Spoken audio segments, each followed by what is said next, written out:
కొణిదెల పవన్ కళ్యాణ్ అమ్మ కడుపున ఆఖరివాడిగా పుట్టిన అందరికీ మంచి చేయాలి, మేలు జరగాలి అనే విషయంలో ముందువాడుగా ఉంటాడు.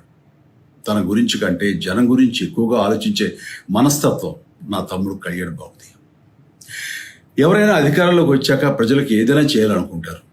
కానీ కళ్యాణ్ తన సొంత సంపాదనని కౌలు రైతులు కన్నీళ్లు తుడిచేందుకు ఖర్చు పెట్టడం, సరిహద్దు దగ్గర ప్రాణాలొడ్డి పోరాడే జవాన్ కోసం పెద్ద మొత్తం అందివ్వడం, అలాగే మత్స్యకారులు ఇంకా ఎందరికో తాను చేసిన సహాయం చూస్తుంటే ఇలాంటి నాయకుడు కదా జనాలకు కావాల్సింది అనిపిస్తుంది.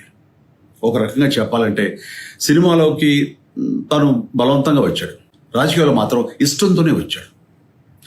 ఏ తల్లికైనా తన కొడుకు కష్టపడుతుంటే గుండె తరుక్కుపోతుంది. అలాగే ఏ అన్నకైనా తన తమ్ముడు అనవసరంగా మాటలు పడుతుంటే బాధ వేస్తుంది. అలా బాధపడుతున్న నా తల్లికి ఈ అన్నయ్యగా ఒక మాట చెప్పాను. నీ కొడుకు ఎంతోమంది తల్లుల కోసం, వాళ్ళ బిడ్డల భవిష్యత్తు కోసం చేసే యుద్ధం అమ్మా ఇది. మన బాధ కంటే అది ఎంతో గొప్పది అన్నాను. అన్యాయాన్ని ఎదిరించకుండా మౌనంగా ఉండే మంచివాళ్ల వల్లనే ప్రజాస్వామ్యం మరింత నష్టం అని నమ్మి జనం కోసం జన సైనికుడు అయ్యాడు. తాను బలంగా నమ్మిన సిద్ధాంతం కోసం తన జీవితం రాజకీయాల్లోకి అంకితం చేసిన శక్తిశాలి పవన్ కళ్యాణ్. ప్రజల కోసం, రాష్ట్ర భవిష్యత్తు కోసం ఆ శక్తిని వినియోగించాలి అంటే చట్టసభలో అతని గొంతు మనం వినాలి. జనమే జయను నమ్మే జనసేనాని ఏమి చేయగలడో